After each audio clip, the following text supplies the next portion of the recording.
asal mula terbentuknya Front Pembela Islam setelah terjadi kerusuhan di Jalan Gajah Mada di Jakarta, dan juga ada lagi katanya dibentuk oleh beberapa orang dari militer dan menjadikan penyakit yang luar biasa. Terjadi bom Bali dan bom di mana-mana. Mereka adalah Kharijin Afghanistan.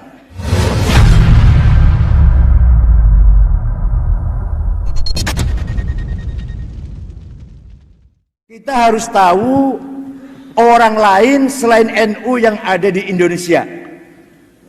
Man lam ya'rif asy-syarr waqa'a fihi. Man lam ya'rif asy-syarra waqa'a fihi. Barang siapa tidak mengenal kejelekan, jangan-jangan akan terjerumus di situ. Pertama, A. Gerakan tarbiyah. Gerakan tarbiyah ini dimulai dari para pelajar, mahasiswa, mengkaji kitab-kitabnya Hasan al-Banna, Said Qutb, Said Ramadan, Syekh Yusuf Qaradawi, diperkuat oleh lulusan-lulusan Al-Azhar, pola pikir, cara berpikir Ikhwan Muslimun, dan terakhir tarbiyah ini resmi masuk menjadi underbownya partai PKS. Yang harus tahu saja ini. Yang kedua, Jamaah Tabligh wal Khuruj, yang kalau Jawa Timur di Temboro Magetan, almarhum Kiai Uzairon. Enggak, ini belum tentu kalau saya ceritakan itu jelek loh ya, tapi kita harus tahu di luar NU ada siapa-siapa. Yang ini yang belum banyak orang tahu saja. Jamaah Tabligh Khuruj berasal dari India. Pendirinya namanya Syekh Muhammad Ilyas Kandahlawi. Dia menyerukan dan memulainya dengan cara bepergian bersama ke daerah-daerah yang ada kaum musliminnya, serta mereka tidur di masjid-masjid atau rumah para pemuka agama di daerah tersebut. Semua orang Islam harus pernah dalam hidupnya khuruj, keluar minimal 4 bulan. Kalau sudah 4 bulan, mau terus khuruj boleh, mau tidak juga boleh. Itu wajib khuruj, itu minimal 4 bulan. Yang dibaca kitab Fadhailul A'mal. C. Hidayatullah. Hidayatullah didirikan atau dimulai oleh seorang yang namanya Abdullah Said, mantan dari anggota DITII. Abdullah Said mendirikan Hidayatullah di Balikpapan, Kalimantan Timur, dan di Jakarta juga didirikan dengan ketuanya Abdurrahman. Sejak tahun 70-an, Hidayatullah berkembang dan sekarang sudah ada 140 cabang, dan mereka mendeklarasikan sebagai ormas Islam di tahun 2000. Ini agak keras sedikit. D. Grup Mujahidin. Grup Mujahidin adalah istilah yang dipakai oleh kelompok alumni Afghanistan. Jadi ketika Pak Presiden Habibie jadi presiden, memberikan ampunan kepada pelarian-pelarian politik, silahkan pulang, bebas, tidak ada sanksi hukum. Dan ini mereka itu aidina ilal bilad, pulang semua ke tanah air kita ini, dan menjadikan penyakit yang luar biasa. Terjadi bom Bali dan bom di mana-mana. Mereka adalah Kharijin Afghanistan. Alhamdulillah, bukan keluar dari Boyo, alhamdulillah. Nah, yang terkenal adalah ketika berkumpul di Jogja, resmi berdiri Majelis Mujahidin, diketuai oleh Gus Abu Bakar Ba'asyir, yang jenggotnya panjang itu. Dan biasanya orang kalau berjenggot tidak cerdas. Orang cerdas nggak berjenggot. Ki Ma'ruf Amin nggak berjenggot, Gus Dur, Pak Nurholis Majid nggak berjenggot, Pak Nuh nggak berjenggot. Orang cerdas semuanya.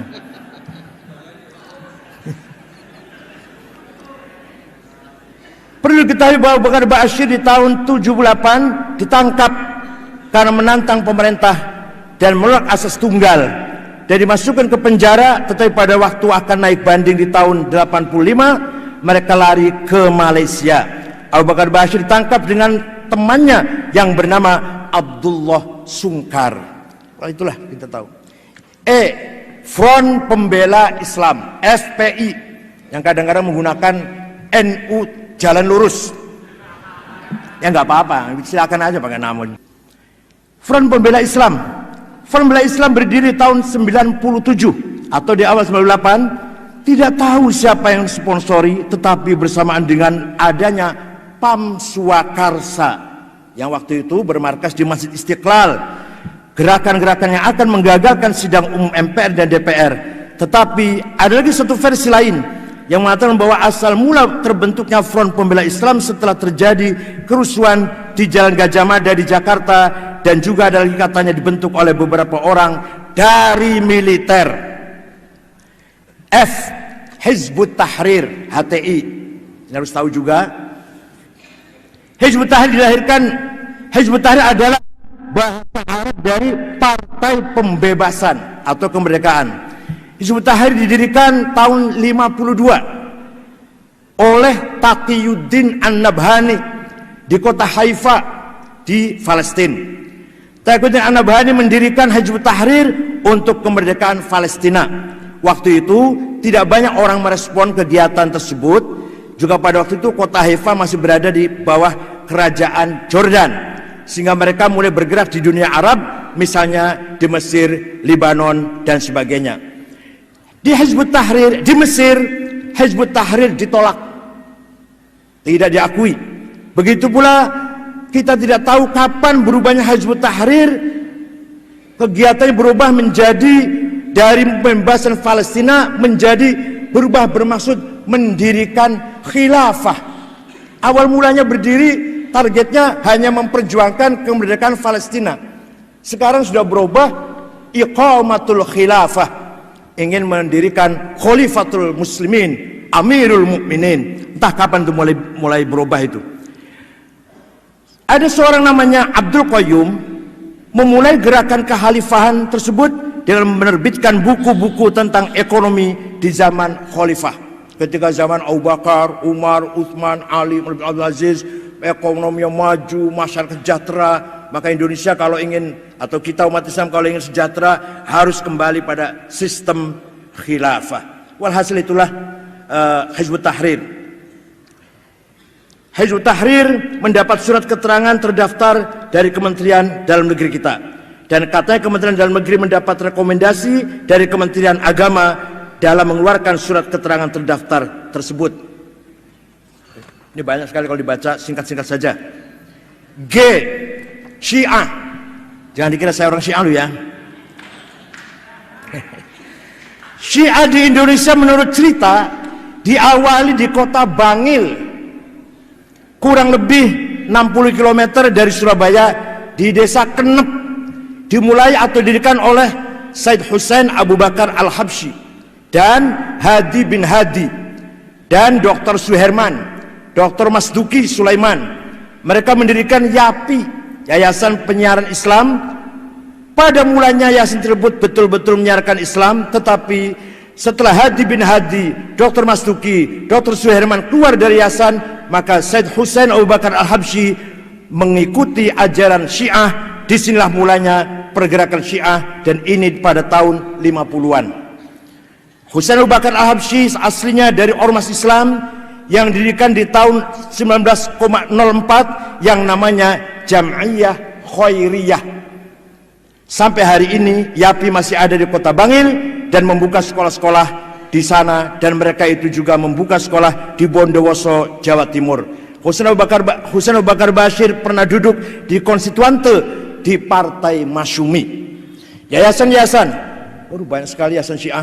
Walhasil Syiah juga bahaya, hanya belum darurat. Kalau Wahabi sudah darurat, kalau Syiah baru harus diwaspadai. Kalau kuat bahaya.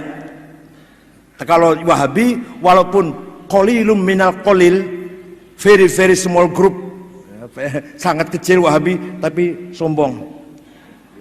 Iya, ini enggak. Kata saya sudah baca ini, saya bukan Syiah. Terserah. Orang Jogja, Yayasan Fatimah di Batu Ampar, Condet, Yayasan Al-Jawad di Bandung juga, Geger Kalong, IPABI, Ikatan Pemuda Ahlul Bait Indonesia di Bogor, Madinatul Ilmi di Depok, Yayasan Iman di Fatmawati Jakarta, Yayasan Ilmu Al-Muntadhar di Pekalongan, Ahmad Barogbah. Tokoh-tokoh Syiah, tokoh Syiah di Pekalongan, Ahmad Muhammad Barogbah. Dan banyak sekali nih, banyak sekali tokoh-tokohnya. Pokoknya singkat saja, Itu ini apa perlu disebarkan? Ya, nanti kopi nanti ya. Oke. Walhasil banyak banget ini yayasan-yayasan.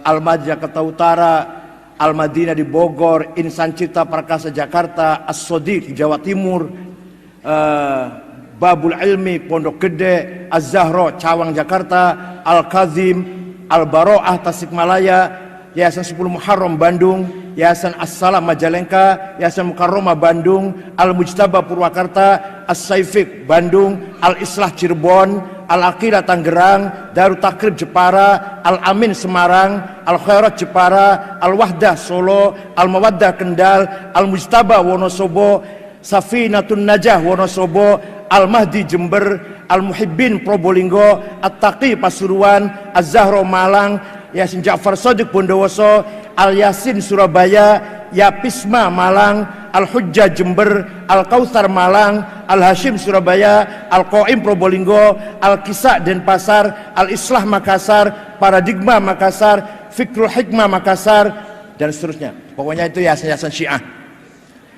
Yang ke H, A, B, C, D, F, G, H, Gerakan Wahabi. Nah ini mulai masuk Wahabi. Gerakan ini sekarang menamakan dirinya Salafi. Karena kalau menamakan Wahabi nggak pakai payu, nggak pakai laku. Karena mengikuti Muhammad bin Abdul Wahab At-Tamimi. Nah, At-Tamimi itu yang membunuh Sayyidina Ali juga Abdurrahman bin Muljam At-Tamimi. Imamnya Wahabi Muhammad bin Abdul Wahab At-Tamimi. Arab dari Malang yang memprovokasi orang-orang ikut ISIS juga namanya Salim bin Mubarak At-Tamimi, yang akunya Abu Jandal, yang menantang Pak Muldoko, Pak Sutarman dan Bansel itu di YouTube ada. Itu Arab lahir Pasuruan, besar di Malang. Salim bin Mubarak At-Tamimi. Sejak dulu At-Tamimi itu kader-kader Khawarij yang sangat militan. Kenapa pindah nama Salafi? Beda dikit. Ini ide muncul dari Syekh Nasiruddin Al-Albani, orang Albania yang sudah warga negara Saudi di Madinah, dan Syekh Muqbil Ad-Dammaj, Syekh Muqbil di Yaman. Dua orang ini punya ide jangan Wahabi, Salafi. Kalau Salafi itu artinya langsung ke Syekhul Islam Ibnu Taimiyah. Tapi kalau Wahabi kan Muhammad bin Wahab, walaupun tujuannya akhirnya ujungnya sama sih. Tapi kalau Salafi bukan Muhammad bin Abdul Wahab, tapi ke Syekhul Islam Ibnu Taimiyah. Aliran ini sangat keras sejak didirikannya Akademi Bahasa Arab oleh Universitas Ibnu Saud di Riyadh, Saudi Arabia, di Jakarta. Di Jakarta mulai ada lembaga bahasa Arab cabang Muhammad bin Saud, yaitu tahun 80-an. Pimpinannya adalah Abdul Aziz Ammar. Beliau menjadi direktur lembaga bahasa Arab di Jakarta, masih bujangan. Kemudian dapat istri Arab Bogor. Melalui Abdul Aziz Ammar inilah berdirilah beberapa yayasan-yayasan yang menyebarkan ajaran-ajaran Wahabi. Pertama, Yayasan As-Sofwah. Ini kantornya di Lenteng Agung, belakangnya Ciganjur 1 km. Ketuanya namanya Abdurrahman. Pernah dipenjara 1,5 tahun terlibat ngebom hotel Atrium zaman Habibie presiden itu. As-Sofwah juga punya hubungan yayasan dengan Yayasan Al-Haramain, juga hubungan dengan Ihya It-Turath di Kuwait, juga hubungan dengan International Islamic Relief Organization dan Rabithah Alam Al-Islami. Yang kedua, Yayasan Al-Huda di Cimanglit, Bogor. Pendirinya namanya Takdir Syamsuddin Ali, lulusan Libya. Ini juga hubungan dengan tadi itu, dengan International Islamic Relief Organization. Kemudian Yayasan As-Sunnah di Cirebon Selatan. Kalau saya Cirebon Utara, ini Cirebon Selatan. Cirebon Selatan, di Desa Kali Tanjung namanya, Kecamatan Cirebon Selatan. Ini didirikan oleh seorang bernama Taharoh, Muhammad Taharoh, dan sekarang termasuk pusatnya pengkaderan radikal di Cirebon. Alumninya 3 orang. 1 namanya Saifuddin, ngebom Masjid Polresta Cirebon. 2 Syarifuddin dari Desa Manis Selor, Kecamatan Jalaksana, Kuningan, ngebom Ritz-Carlton yang bawa pot bunga masuk ke hotel, di dalamnya ada bom. Yang ketiga Ahmad Yusuf, ngebom Gereja Bethel di Solo. Itu 3-tiganya dari Cirebon Selatan. Betul, Selatan, enggak. Kalau saya utara. Sampai sekarang masih ada Yayasan As-Sunnah ini di Kali Tanjung, tapi pecah di dalamnya antara Salim Bajri dengan Umar Baswed. Umar Baswed lebih keras lagi daripada Salim Bajri. Saya tahu persis di Cirebon, dananya dari mana? Dari Yusuf Ba'isa dan dari Khalid Bawazir yang memiliki sarung cap mangga. Tapi TV 9 rupanya dapat dari situ juga. Sering iklan sarung cap mangga ya apa? Rupanya dari situ juga. Ya nggak apa-apa lah, itu bisnis. Yayasan Taif Mansurah. Yayasan ini ada di Jawa Timur, memakai alamat di Kota Kediri. Gus Kafabi di Kota Kediri, PO Box 182, nomor telepon 0354394947 di Kota Kediri. Direkturnya namanya Masruhin Sahil di Kota Kediri. Kemudian Yayasan Dakwah Islamiyah, ketuanya namanya Cecep Romi Hidayat di Rangkas Bitung, Banten. Kemudian Yayasan Wihda Islamiyah. Yayasan ini dibangun oleh orang Makassar, asal Makassar, namanya Muhammad Ikhwan, berkantor di Duren Sawit, Jakarta. Yayasan Al-Imam berada di Sukabumi. Ketuanya, direkturnya namanya Bukhari Muslim. Yayasan Darun Najwa di Jakarta Timur, di Kebon Nanas, Jalan Setia. Ini juga berhubungan dengan Yayasan Al-Haramain yang ada di Saudi Arabia. Yayasan El Data, ketuanya namanya Yusuf Harun. Yayasan Markaz Al-Faruq, ketuanya namanya Mamduh Farhan Bukhari, dibantu oleh Amin Rojab Arab Bondowoso. Amin Rojab itu kalau nggak tahu, itu alamatnya di Jalan Danau Toba, Jember. Itu barangkali yayasan-yayasan Wahabi yang harus kita ketahui. Tapi sekarang akhir-akhir ini beberapa yayasan yang saya sebut tadi sudah mulai di internalnya sendiri sudah mulai konflik. Jadi kalau kelompok radikal itu nanti salah satu anggotanya ada yang sedikit aja kendor, langsung pecah. Sejak dulu begitu, Khawarij langsung pecah jadi 20. Karena kalau sedikit aja ada yang beda pendapat, langsung mendirikan organisasi sendiri. Kata Al-Asfariyah, pokoknya bukan Khawarij itu kafir, kufrul akidah. Perempuannya, anak-anaknya boleh jadikan budak. Kata An-Najadat, tidak, kafir kufron nikmah. Anak kecilnya dan perempuannya tidak boleh dijadikan budak, tidak boleh menjadi rampasan perang. Itulah pokoknya kalau kelompok ekstrim pasti mudah pecah. Tapi kalau kelompok moderat, insya Allah semakin solid, insya Allah. Kecuali yang tidak mau solid. Ya, jaringan-jaringan Wahabi ini sangat banyak sekali. Semua data-datanya ada sama saya. Bahkan ada yang memiliki sampai ratusan hektar kebun sawit yang sangat menghasilkan, produktif, membiayai gerakan-gerakan mereka itu. Ini ada yang kebun sawit, ada yang punya kilang sumur-sumur minyak juga, ada yang punya koperasi sangat kuat, dananya dari Kuwait, dari kedutaan Kuwait, dibangun pada Agustus tahun 2001 dengan dana yang sangat luar biasa. Walhasil inilah ghairun nahdiyin. Tambah lagi kalau kata Ki Ma'ruf, apa Ki Ma'ruf? Liberal juga bahaya ya. Liberal juga bahaya. Tapi kalau liberalin, bahayanya tuh di level elit. Orang-orang MWS ini belum merasakan bahayanya liberal. Kalau liberal itu baru di level elit, mengajak orang bebas berpikir tanpa ikatan agama, ikatan nas, Quran, hadis. Lepaskan itu namanya berpikir liberal. Kalau masih qala Allah Ta'ala, kalau masih qala Rasulullah, ya nggak liberal dong. Apalagi saya. Ada yang mengatakan saya liberal, nggak mungkin lah. Oh, saya ini, ilmu saya ini nggak keluar dari Fathul Mu'in, Fathul Wahab, Ghayatul Wusul, Alfiyah, apalagi Jamul Jawame, nggak keluar dari tarikh, ilmu kalam, nggak keluar di situ. Saya nggak pernah baca bukunya Orientalis, saya nggak pernah baca bukunya Godsiher, Harvey Spencer atau Will Durant, nggak pernah saya baca buku. Yang saya baca itu bukunya Kitab Asy'ari, Bakilani, Haromen, Ghazali. Yang saya baca lagi Ibnu Arabi, Al-Hallaj, dan itulah walhasil.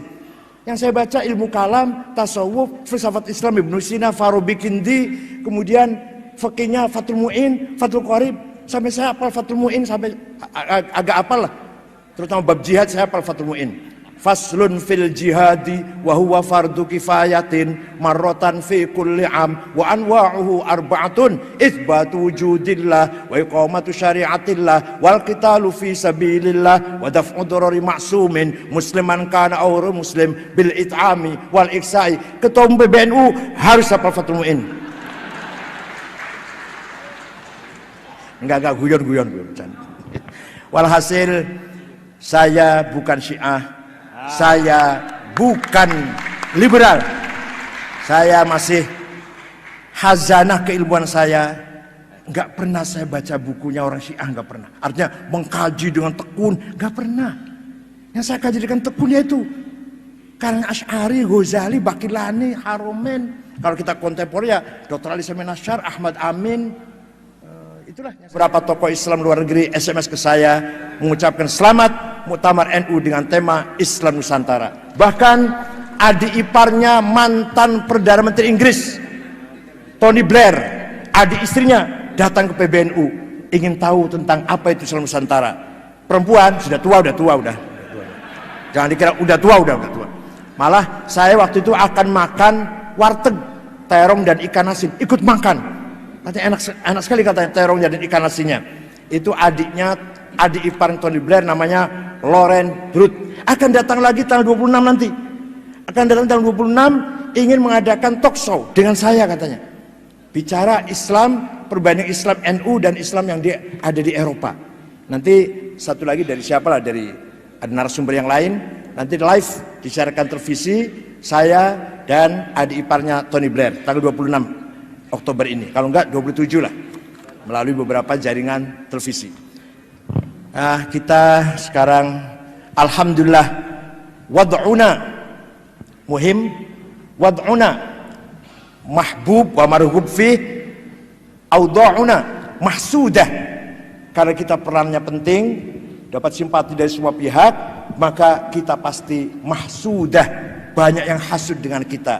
Tapi apapun yang kita hadapi, kondisi situasi apapun, harus kita hadapi dengan percaya diri.